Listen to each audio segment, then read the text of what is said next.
Ahora, mis hermanos, dispongamos nuestro corazón para entrar a la enseñanza de la palabra de Dios. Pero el día de hoy vamos a hacer una pausa en nuestro estudio de la epístola de Pablo a la iglesia de Éfeso para recordar uno de los eventos muy importantes de nuestra fe que pasó en el primer siglo, cuando el pueblo de Israel se encontraba bajo el dominio del Imperio Romano. Porque fue el tiempo cuando Cristo descendió a esta tierra, tomó forma de hombre y fue a morir en una cruz por nuestros pecados. Sin embargo, al tercer día resucitó, como lo estaremos recordando el día de hoy. Así que oremos para que el Señor nos ministre también con su palabra. Oh Padre, te damos gracias, Señor, por esta gran bendición que nos has dado, Señor, de poder estar aquí reunidos, alabarte, exaltar tu nombre, Señor, y a través de los cantos estar recordando, Padre, la obra que hiciste a través de tu Hijo Jesús, cuando fue a esa cruz a recibir el castigo de tu ira, Padre, para darnos salvación y vida eterna, Señor. Sin embargo, antes de ir a esa cruz, recibió uno tras otro azote en su espalda, azotes que deberían de estar en la espalda de cada uno de nosotros. Pero a ti, Padre, te agradó que fuera tu Hijo Jesús el que soportara esos latigazos y que de igual forma recibiera esa corona llena de espinas en la cabeza, Señor, por nuestros pecados. Oh Señor, te damos gracias por tu misericordia. La realidad es que a veces nos quejamos por cosas tan insignificantes cuando tu Hijo lo hizo todo en esa cruz. Así que, Padre, dispón nuestro corazón para que el día de hoy estemos recordando este evento, Señor, tan importante en nuestra fe. Así que prepara nuestro corazón para estar mirando a través de tu palabra, Señor, esa obra que tú hiciste, Jesús. Así que nos ponemos en tus manos y te damos gracias. En Cristo Jesús lo hacemos. Amén. Cuando Jesús descendió a esta tierra para hacer la voluntad del Padre, inició su ministerio predicando las buenas nuevas del reino, pero también predicó del arrepentimiento de los pecados, como lo enseña la Escritura en Mateo capítulo 4, versos 16 y 17, donde nos dice: el pueblo asentado en tinieblas vio gran luz, y a los asentados en región de sombra de muerte, luz les resplandeció. Desde entonces comenzó Jesús a predicar y a decir: arrepentíos, porque el reino de los cielos se ha acercado. Sin embargo, mis hermanos, para que el hombre pecador pudiera ser perdonado de sus pecados por medio del arrepentimiento, Jesús tuvo que ir a esa cruz para derramar su sangre por todos los pecados del hombre. Y de esa forma abrir el camino para el perdón de pecados y para la salvación del castigo eterno. Pero para que la obra de Cristo estuviera completa, el Padre le resucitó de los muertos como primicias, es decir, como un primer fruto de la resurrección. Como Pablo lo menciona en 1 Corintios capítulo 15, versos 20 y 21, donde nos dice: mas ahora Cristo ha resucitado de los muertos, primicias de los que durmieron es hecho. Porque por cuanto la muerte entró por un hombre, también por un hombre la resurrección de los muertos. Por lo cual, a través de la resurrección de Jesucristo, nosotros como iglesia tenemos la esperanza y la promesa de Jesús de que a su regreso nos va a resucitar de los muertos para estar en su presencia por toda la eternidad. Sin embargo, la Escritura también nos enseña que Jesús en estos momentos está preparando un lugar, como lo dijo a sus discípulos en Juan capítulo 14, versos 2 y 3, donde nos dice, en la casa de mi Padre, dice Jesús, muchas moradas hay. Si así no fuera, ya os lo hubiera dicho, voy pues a preparar lugar para vosotros, y si me fuere y os preparare lugar, vendré otra vez y os tomaré a mí mismo, para que donde yo estoy, vosotros también estéis. Por lo cual, cuando Jesús regrese por su iglesia, la Escritura nos enseña que estaremos con Él por toda la eternidad, pero lo haremos con un cuerpo glorificado, es decir, sin pecado y libres del yugo de la muerte, porque Jesús ahora tiene las llaves de la muerte, como lo menciona Juan en su Evangelio. Perdón, lo menciona en Apocalipsis, no en su Evangelio. Juan lo menciona en Apocalipsis, capítulo 1, versos 17 y 18, donde nos dice... Está hablando Juan, cuando le vi, caí como muerto a sus pies, y él puso su diestra sobre mí, diciéndome, no temas, yo soy el primero y el último, y el que vivo y estuve muerto, mas he aquí que vivo por los siglos de los siglos, amén, y tengo las llaves de la muerte y del Hades. Ahora la palabra Hades se refiere a una tumba. Por eso la Nueva Traducción Viviente traduce el verso 18 de la siguiente forma. Dice esta traducción en Apocalipsis 1:18. Yo soy el que vive, estuve muerto, pero mira, ahora estoy vivo por siempre y para siempre, y tengo en mi poder las llaves de la muerte y de la tumba. Por lo cual Jesús ahora es el Señor de la muerte y de la tumba, porque los venció al resucitar de los muertos. Sin embargo, mis hermanos, la Escritura también nos enseña que Jesús en el tiempo del fin va a destruir a la muerte, cuando haya puesto a todos sus enemigos debajo de sus pies, como Pablo lo menciona en 1 Corintios capítulo 15, versos 22 en adelante. Veamos juntos esta escritura. 1 Corintios capítulo 15, verso 22 en adelante.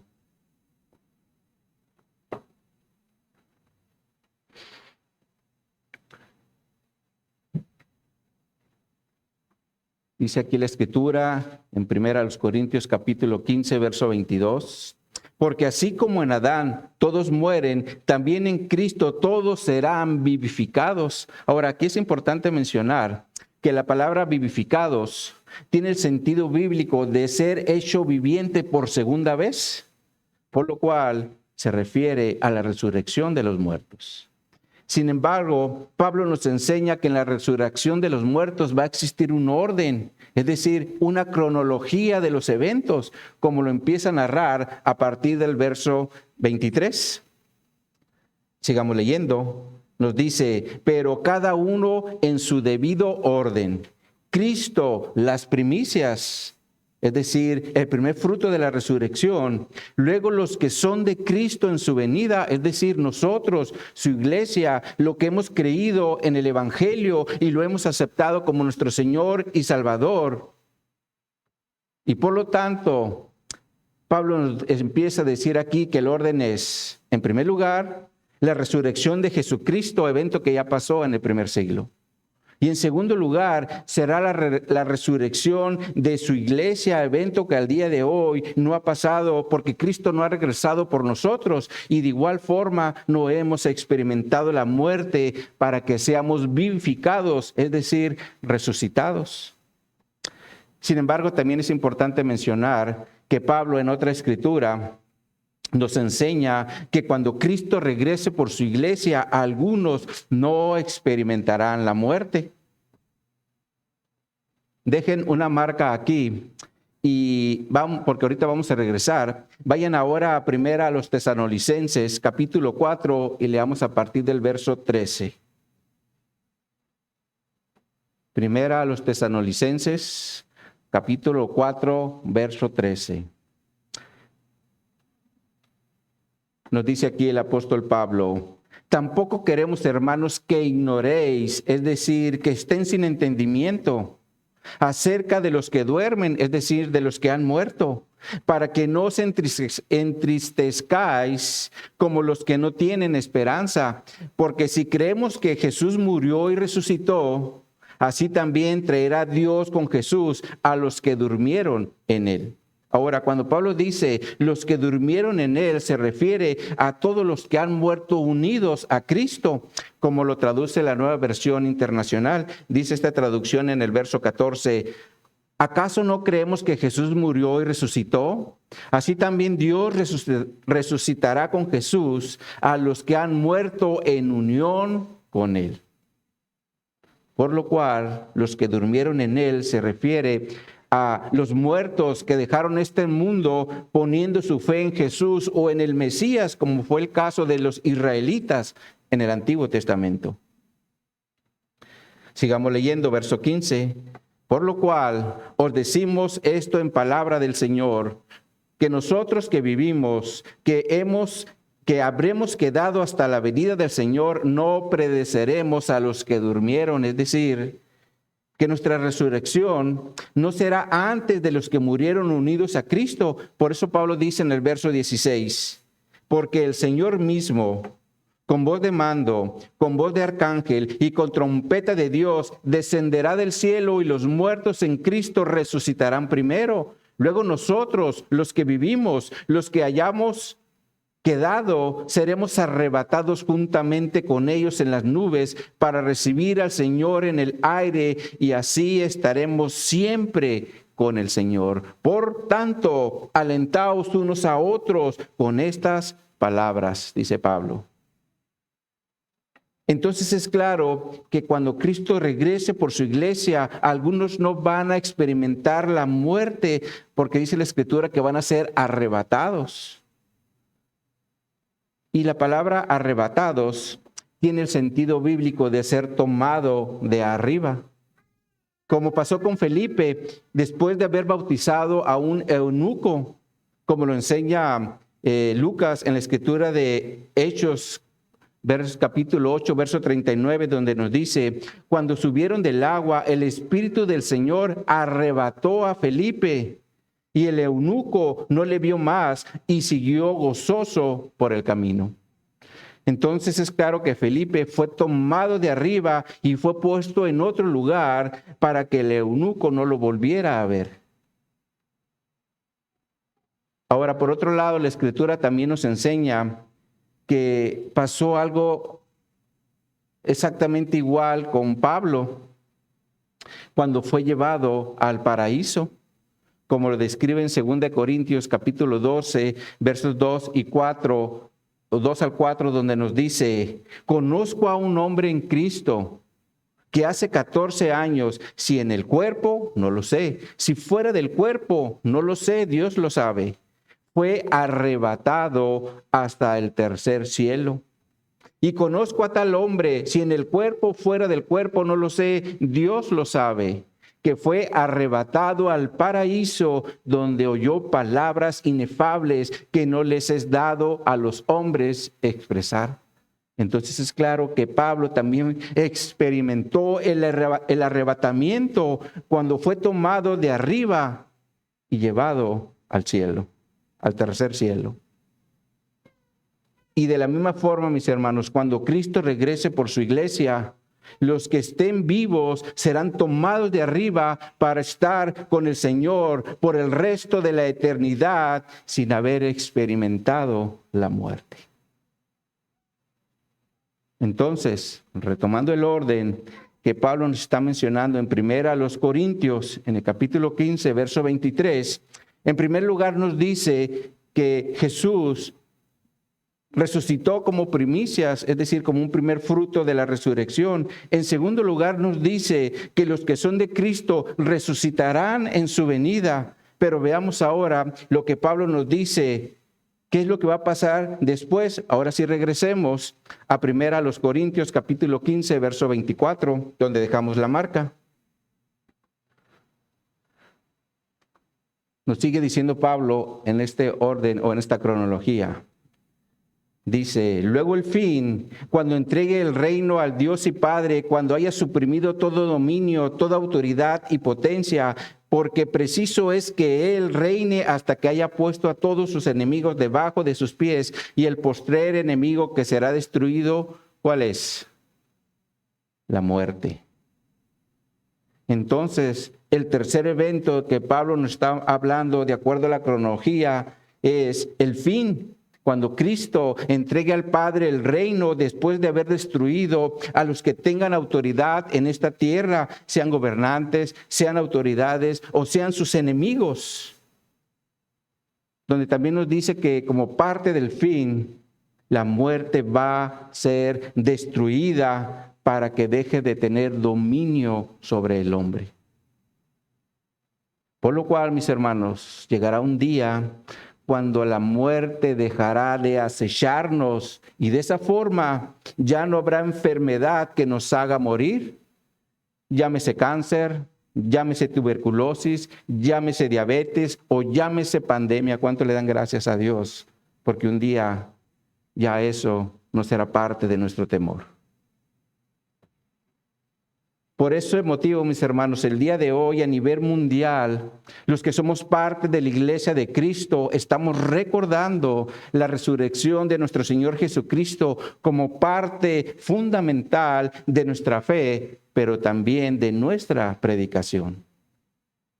Así que con esto en mente, acompáñenme a 1 Corintios capítulo 15 para leer los versos 1 al 4 que tomaremos de partida en relación a la resurrección de nuestro Señor Jesucristo.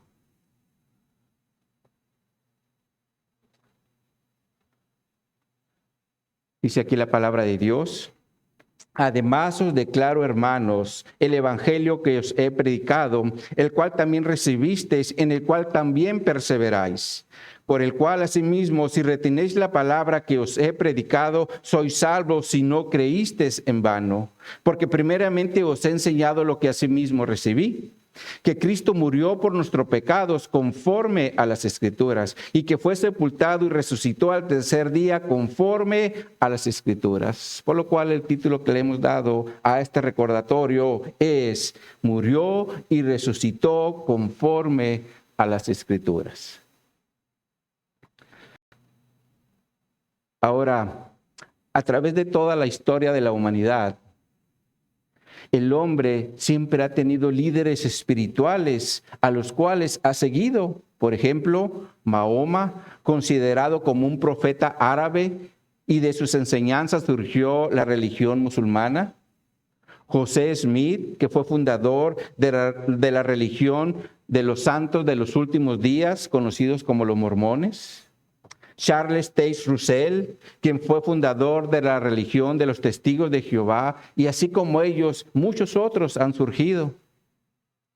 Sin embargo, mis hermanos, todos ellos tuvieron algo en común, y esto fue que nacieron, crecieron, dieron sus enseñanzas, murieron, y al día de hoy sus tumbas continúan con sus esqueletos.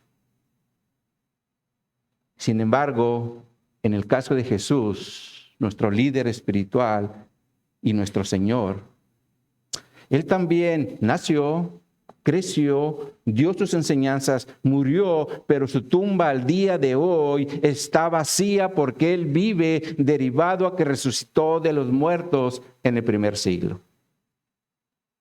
Por eso la resurrección de Jesucristo, lo reitero, es fundamental en nuestra fe y en nuestra predicación. Sin embargo, la realidad es que hay religiones en el mundo, como es el caso del budismo, los cuales no creen que habrá una resurrección de los muertos. Por ese motivo no se preocupan por lo que va a pasar después. Para ellos lo más importante es el vivir ahora y disfrutar de todos los placeres que el mundo les ofrece. Sin embargo, la Escritura nos enseña algo totalmente contrario, como lo menciona Lucas en el libro de Hechos, en Hechos capítulo 1, versos 1 al 3, donde nos dice, en el primer tratado Teófilo, refiriéndose Lucas a su evangelio, el evangelio de Lucas,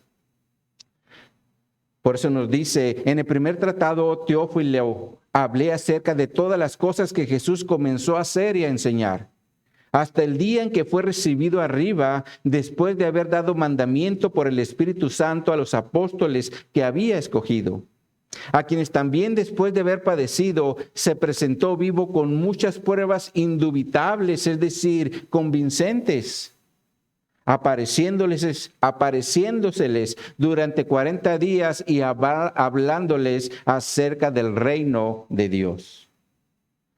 Por lo cual esta escritura nos enseña que Jesucristo, después de la crucifixión, Él le demostró a sus apóstoles que estaba vivo, como lo traduce la Nueva Traducción Viviente. Dice esta traducción en Hechos 1:3. Durante los 40 días posteriores a su crucifixión, Cristo se apareció varias veces a los apóstoles y les demostró con muchas pruebas convincentes que Él realmente estaba vivo y les habló del reino de Dios.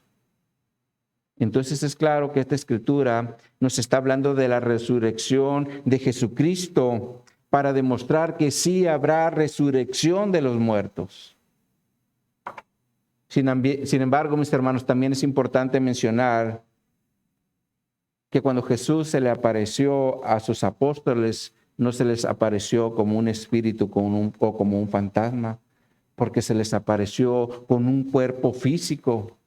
Y en este sentido, el apóstol Juan menciona un acontecimiento con Tomás, que era uno de los 12 discípulos, para afirmar que Jesucristo se apareció con un cuerpo físico. Veamos esto en el Evangelio de Juan, capítulo 20, versos 24 en adelante. Véanlo en su Biblia. Juan, capítulo 20, verso 24.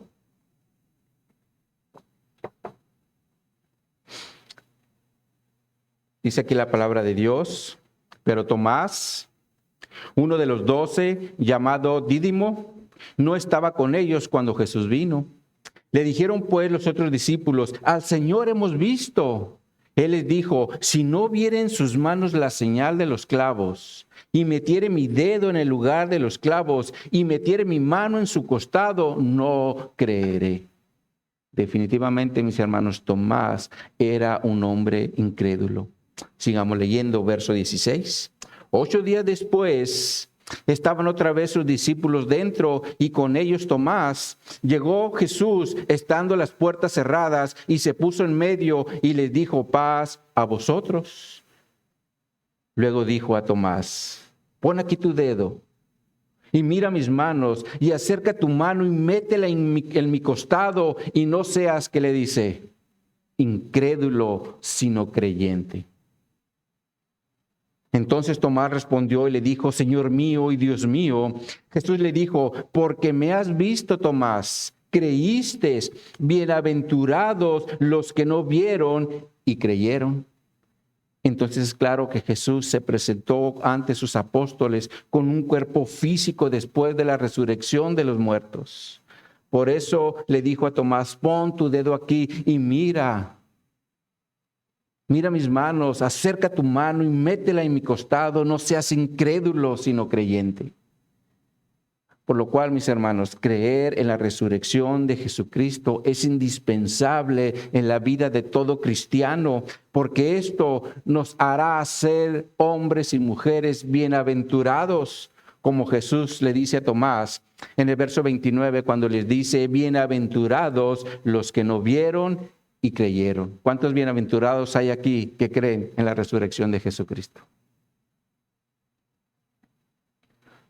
Ahora, por otro lado, la resurrección de Jesús no era algo nuevo para el pueblo de Israel, porque Dios les había anunciado por medio del salmista en el Salmo 16, versos 8 al 11. Veamos esa escritura. Salmo capítulo 16, verso 8 en adelante, donde el Señor nos dice algo importante. Y en ese momento se lo estaba diciendo al pueblo de Israel. Salmo 16, verso 8. Dice la Escritura, a Jehová he puesto siempre delante de mí, porque está a mi diestra, no seré conmovido. Se alegró por tanto mi corazón y se gozó mi alma, mi carne también reposará confiadamente, porque no dejarás mi alma en el Seol, ni permitirás que tu santo vea corrupción. Me mostrarás la senda de la vida, en tu presencia hay plenitud de gozo, delicias a tu diestra para siempre. Este salmo, mis hermanos, nos habla claramente de la resurrección de Cristo cuando dice, no dejarás mi alma en el Seol, ni permitirás que tu santo vea corrupción. Por ese motivo, el apóstol Pedro, cuando fue lleno del Espíritu Santo en su primer discurso, hizo referencia a este salmo. Veamos ahora esta escritura. Vayan a Hechos, capítulo 2, y leamos a partir del verso 25.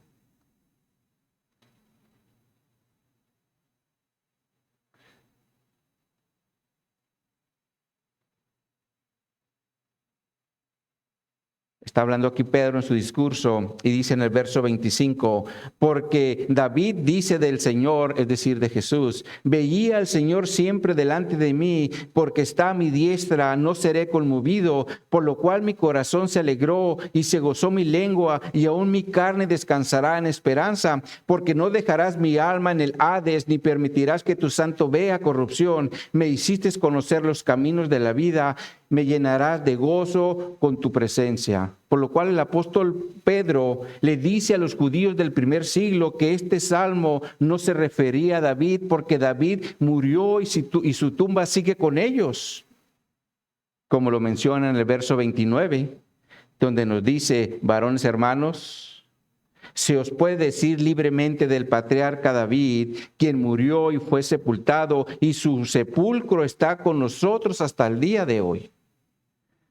Por lo cual, cuando David está escribiendo el Salmo 16, no está hablando de él mismo, porque está profetizando hacia el futuro, es decir, escatológicamente, que el alma de Jesús no sería dejada en el Seol, es decir, en el mundo de los muertos. Y en este mismo sentido, veamos lo que Pablo le dice a los judíos en Antioquía de Pisidia, en Hechos capítulo 13, versos 17 en adelante. Veamos ahora esa escritura.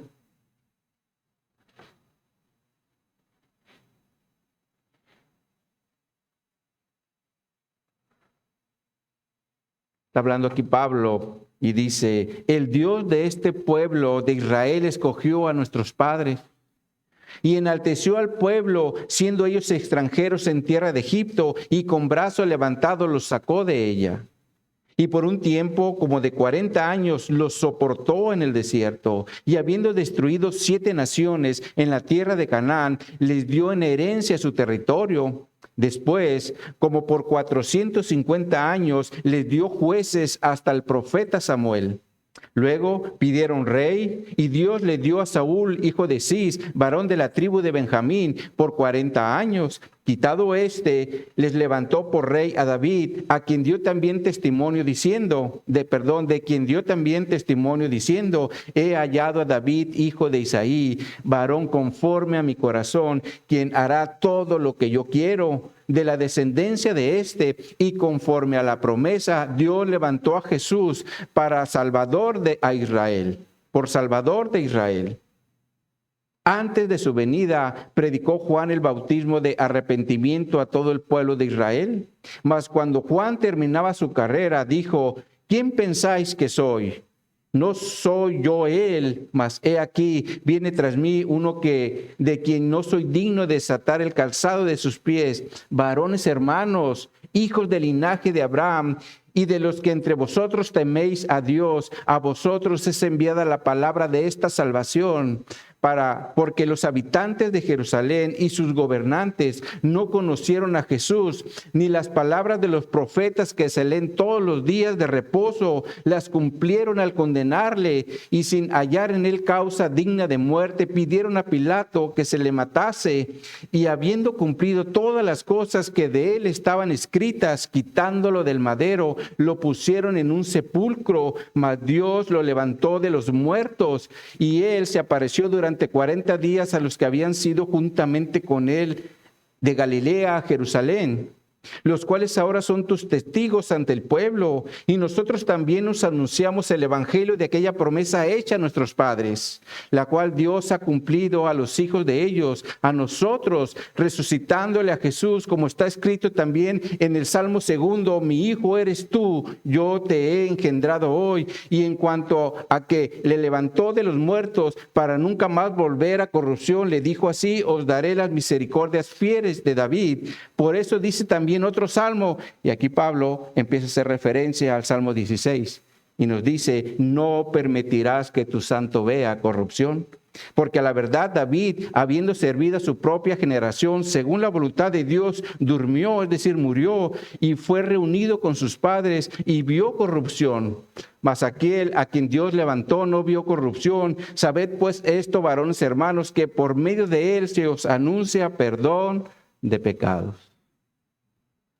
Entonces Pablo, mis hermanos, también está afirmando lo mismo que escribió Pedro.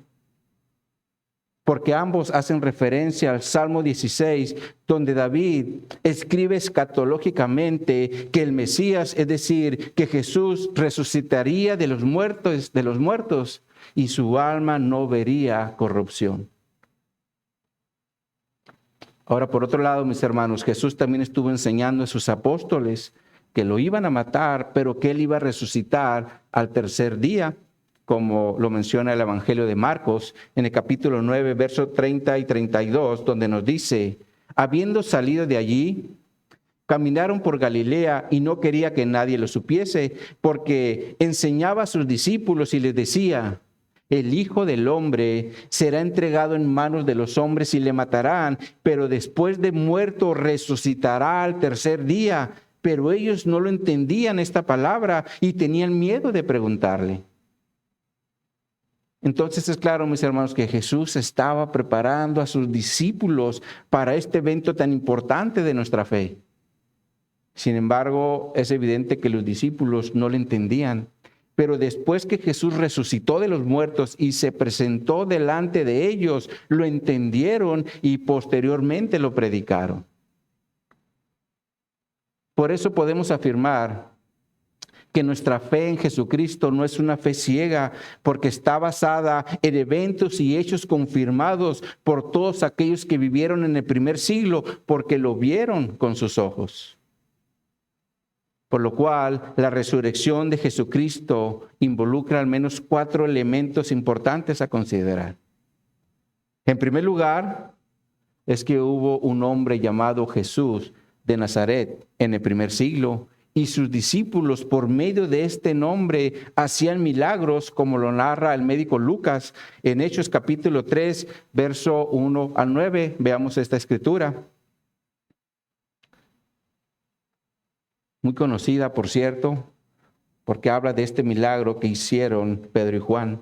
Hechos capítulo 3, a partir del verso 1, nos dice: Pedro y Juan subían juntos al templo a la hora novena de la oración. Y era traído un hombre cojo de nacimiento, a quien ponían cada día a las puertas del templo, que se llamaba La Hermosa, para que pidiese limosna de los que entraban en el templo. Cuando vio a Pedro y a Juan que iban a entrar en el templo, les rogaba, que le dieran limosna. Pedro, con Juan, fijando en él los ojos, le dijo: míranos. Entonces él estuvo atento, esperando recibir de ellos algo. Mas Pedro le dijo: no tengo plata ni oro, pero lo que tengo te doy. En el nombre de Jesús de Nazaret, levántate y anda. Y tomándole por la mano derecha le levantó, y al momento se afirmaron los pies y los tobillos. Y saltando, se puso en pie y anduvo, y entró con ellos en el templo, andando y saltando y alabando a Dios. Y todo el pueblo le vio andar y alabar a Dios. Entonces, por el nombre o a través del nombre de Jesús de Nazaret, los discípulos hacían milagros.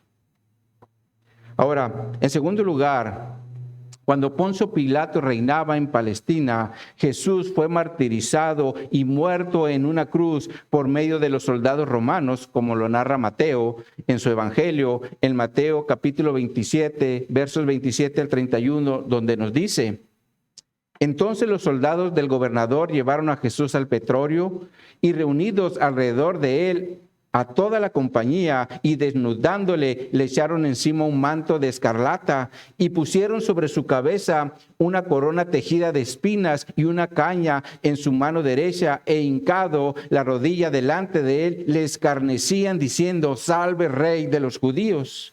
Y escupiéndole tomaban la caña y le golpeaban en la cabeza. Después de haberle escarnecido, es decir, después de haberse burlado de él, le quitaron el manto, le pusieron sus vestidos y le llevaron para crucificarle. Esto, mis hermanos, nos lleva al tercer punto. Porque una vez que Jesús murió en la cruz, fue bajado y puesto en una tumba, como Mateo lo describe en el capítulo 27, versos 57 al 62, donde nos dice: cuando llegó la noche, vino un hombre rico de Arimatea llamado José, que también había sido su discípulo o discípulo de Jesús.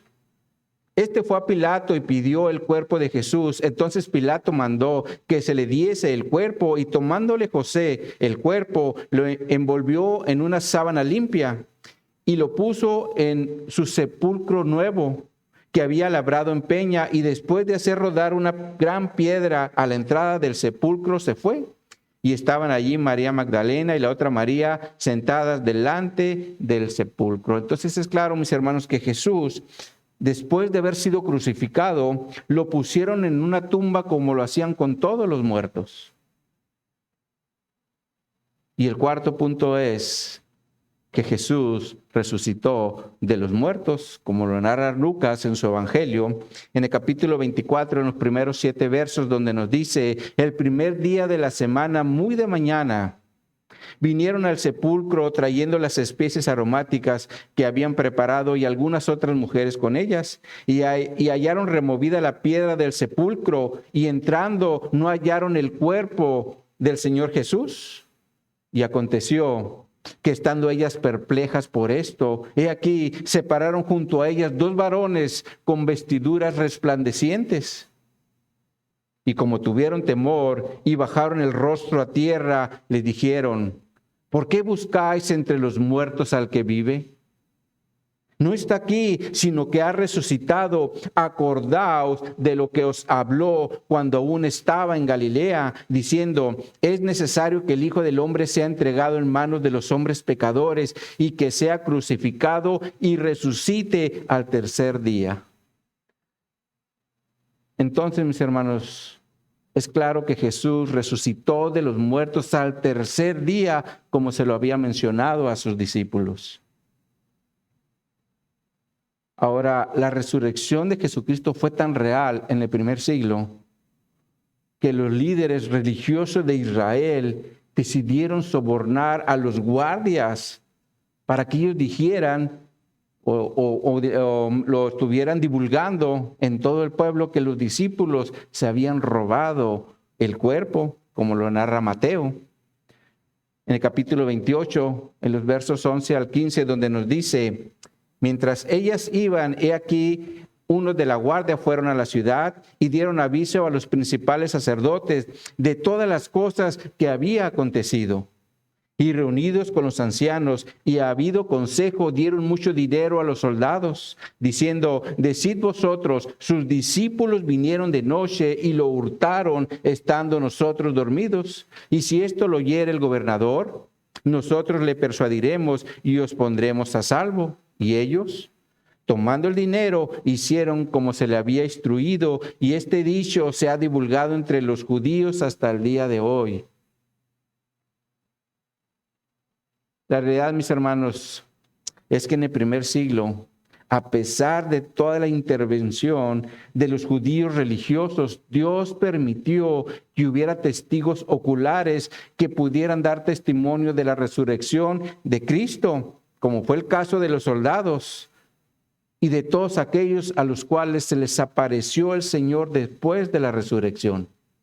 De hecho, Pablo dice que fueron más de 500 hermanos a la vez. En 1 Corintios capítulo 15, versos 3 al 6, veamos esa escritura. Regresemos allí, 1 Corintios 15.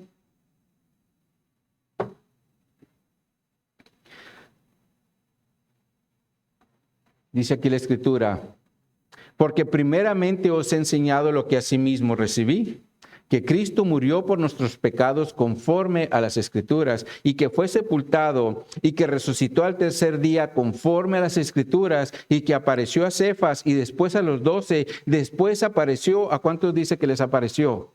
A más de 500 hermanos a la vez, de los cuales muchos viven aún y otros ya duermen, es decir, ya están muertos.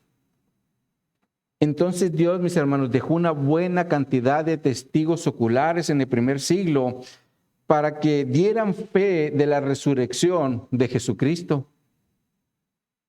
Entonces, haciendo un pequeño resumen, hasta ahorita hemos visto al menos 4 evidencias de la resurrección de Jesús. La primera fue que existió en el primer siglo como Jesús de Nazaret. La segunda, que fue crucificado por instrucciones de Poncio Pilato. La tercera, fue sepultado en una tumba. Y la cuarta, resucitó al tercer día.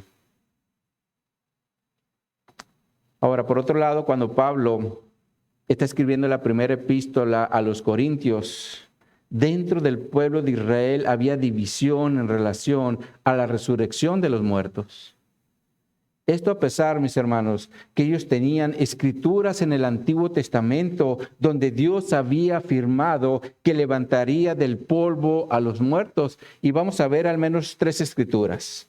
La primera es Job, capítulo 19, versos 25 al 27. Búsquenlo en su Biblia. Job 19, 25.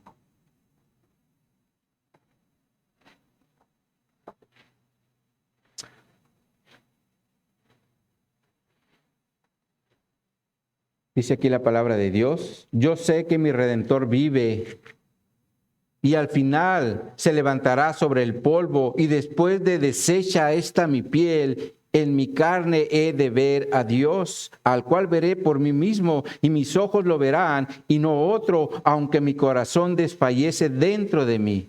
Aquí vemos claramente que Job está convencido de que él miraría a Dios después de que su piel fuera deshecha, y esto obviamente es una referencia a la muerte. Ahora, aquí es importante mencionar que el libro de Job es considerado como uno de los libros más antiguos del Antiguo Testamento, porque Job relata eventos de los patriarcas, es decir, antes que el Señor le entregara la ley al pueblo de Israel. Porque Job hacía sacrificios por cada uno de sus hijos, como él lo empieza a narrar a partir del capítulo 1, donde habla y dice que sus hijos iban, hacían fiestas y se reunían. Pero Job decía que a lo mejor sus hijos habían pecado contra Dios.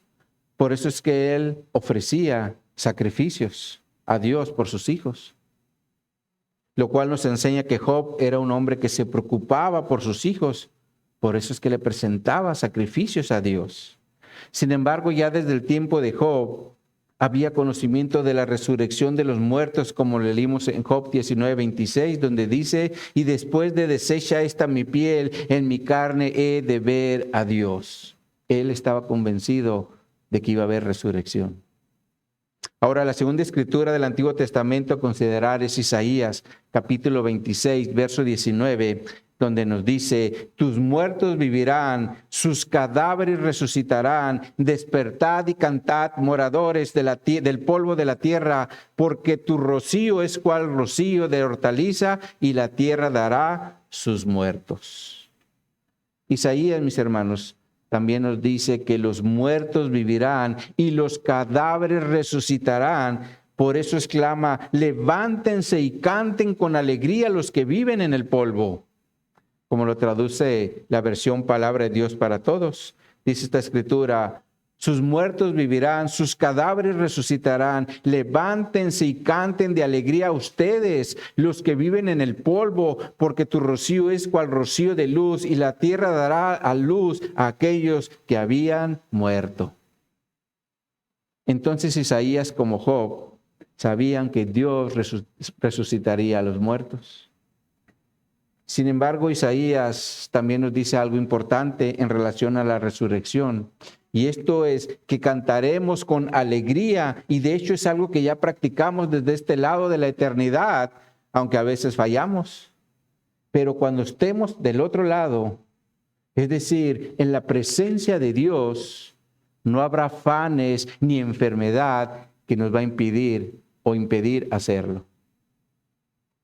Por eso el salmista dice en el Salmo 150, en los versos 1 al 6, alabad a Dios en su santuario, alabadle en la magnificencia de su firmamento, alabadle por sus proezas, alabadle conforme a la muchedumbre de su grandeza, alabadle a son de bocina, alabadle con salterio y arpa, alabadle con pandero y danza, alabadle con cuerdas y flautas, alabadle con címbalos resonantes, alabadle con címbalos de júbilo. Todo lo que respira, alabe a Dios. Aleluya.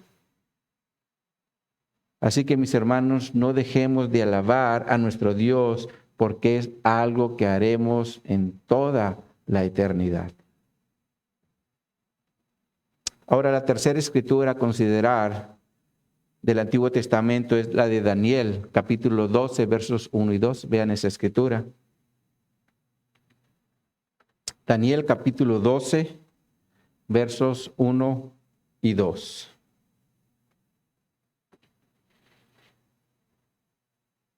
Dice aquí la palabra de Dios. En aquel tiempo se levantará Miguel, el gran príncipe que está de parte de los hijos de tu pueblo, y será tiempo de angustia, cual nunca fue desde que hubo gente hasta entonces. Pero en aquel tiempo será libertado tu pueblo, todos los que se hallen escritos en el libro, y muchos de los que duermen en el polvo de la tierra serán despertados, unos para vida eterna y otros para vergüenza y confusión perpetua. Si observan esta tercera escritura, es clara en relación a la resurrección de los muertos, cuando dice, muchos de los que duermen en el polvo de la tierra serán despertados. Sin embargo, Daniel nos revela algo más en relación a la resurrección de los muertos en el verso 2. Cuando nos dice, muchos de los que duermen en el polvo de la tierra serán despertados, unos para vida eterna y otros para vergüenza y confusión perpetua. Ahora, la palabra perpetua en su original significa eternidad. Por lo cual, en este verso 2, Daniel nos está diciendo que en la eternidad habrá dos destinos. El primero será para disfrutar la vida eterna, y el segundo será para pasar la eternidad en vergüenza o despreciados por siempre, como lo traduce la versión Palabra de Dios para Todos. Dice esta versión en Daniel 12:2, la gran cantidad de muertos que descansa bajo tierra se levantará. Algunos se irán a disfrutar de la vida eterna y otros pasarán vergüenza y serán despreciados por siempre. Ahora, en este mismo sentido, el apóstol Juan escribió en su evangelio, en el capítulo 3, versos 35 al 36, el Padre ama al Hijo y todas las cosas ha entregado en su mano. El que cree en el Hijo tiene vida eterna, pero el que rehúsa creer en el Hijo no verá la vida, sino que la ira de Dios está sobre él. Por lo cual la pregunta aquí es, ¿dónde queremos pasar la eternidad? ¿Con Cristo en la vida eterna o sin Cristo bajo la ira de Dios en el infierno? Yo en lo personal quiero estar con Cristo y espero que todos ustedes también. Ahora, el tema de la resurrección fue algo que Jesús le reclamó a sus discípulos en camino a Emaús, porque estaban actuando de forma incrédula, como lo narra el médico Lucas, en Lucas capítulo 24, en los versos 25 al 27, donde dice, entonces él, es decir Jesús, les dijo, oh insensatos y tardos de corazón para creer todo lo que los profetas han dicho. ¿No era necesario que el Cristo padeciera estas cosas y que entrara en su gloria? Y comenzando desde Moisés y siguiendo por todos los profetas, les declaraba en todas las escrituras lo que de él decían. Definitivamente, mis hermanos, la incredulidad Es como un cáncer que no nos va a dejar avanzar en el camino de la fe. Por eso no debemos de ser incrédulos a lo que Dios nos dejó en su palabra, como es el caso de la resurrección.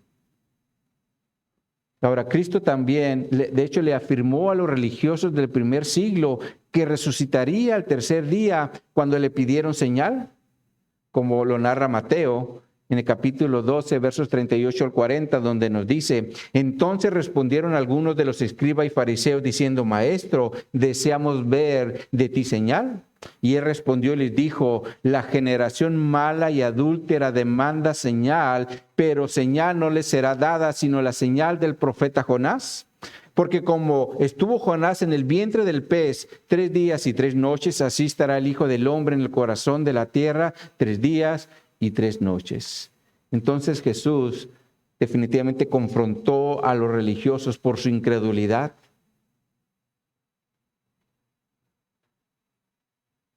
Ahora Jesús también afirmó que Él era la resurrección cuando habló con Marta 4 días después de la muerte de Lázaro, en Juan capítulo 11, versos 21 al 26, donde nos dice: y Marta dijo a Jesús: Señor, si hubieses estado aquí, mi hermano no habría muerto. Mas también sé ahora que todos lo que pidas a Dios te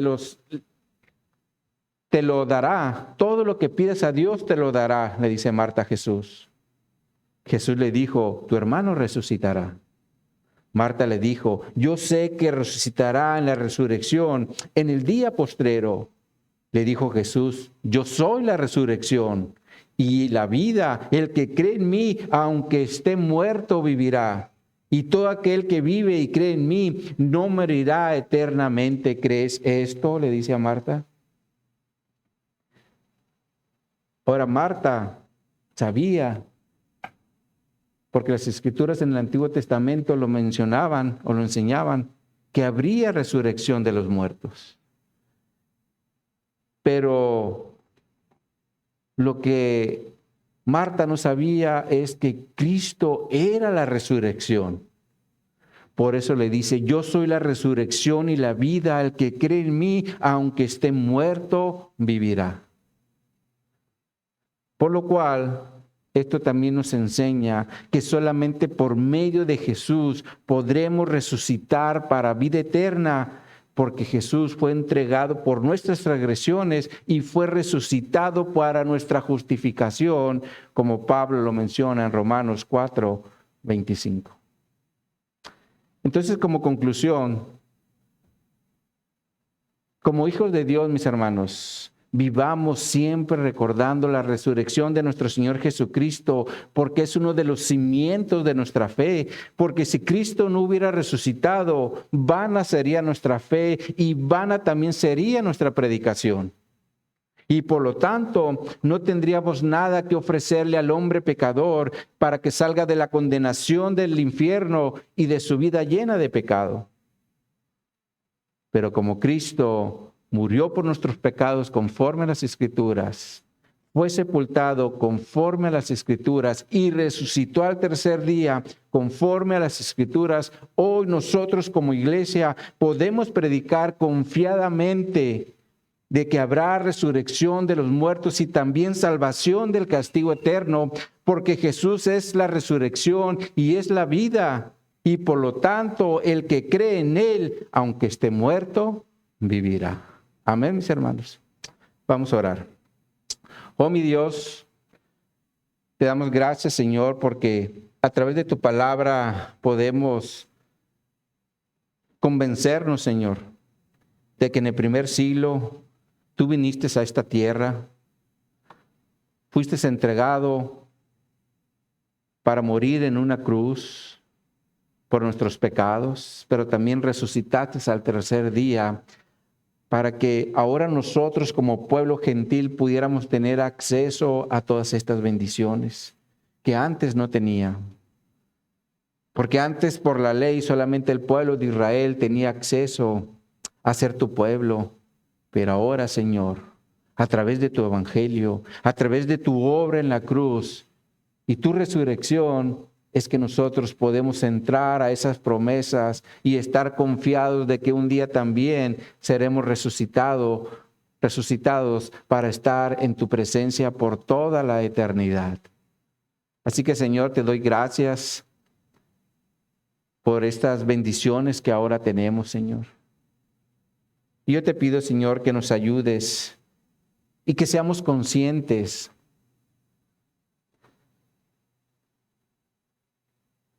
de que esa obra, Señor, la hiciste para que nosotros ya no sigamos viviendo, entregando nuestros cuerpos al pecado.